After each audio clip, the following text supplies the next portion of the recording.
நிரந்தரம்.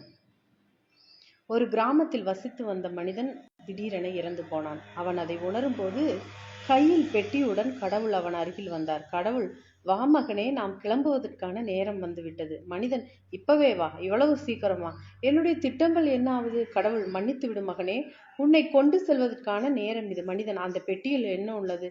கடவுள், உன்னுடைய உடைமைகள். மனிதன், என்னுடைய உடைமைகளா?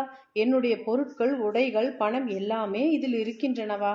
கடவுள், நீ கூறியவை அனைத்தும் உன்னுடையதல்ல, அவைகள் பூமியில் நீ வாழ்வதற்கு தேவையானது. மனிதன், அப்படியானால் என்னுடைய நினைவுகளா?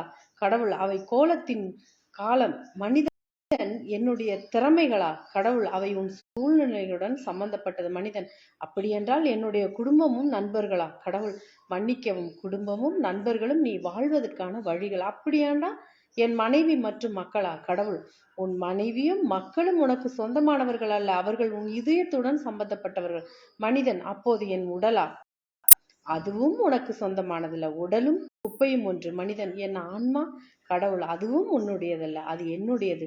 மிகுந்த பயத்துடன் கடவுளிடமிருந்து அந்த பெட்டியை வாங்கி திறந்தவன் காலி பெட்டியை கண்டு அதிர்ச்சி அடைகிறான். கண்களில் நீர் வழிய கடவுளிடம், என்னுடையது என்று எதுவும் இல்லையா என கேட்க கடவுள் சொல்கிறார், அதுதான் உண்மை. நீ வாழும் ஒவ்வொரு நொடி மட்டுமே உன்னுடையது.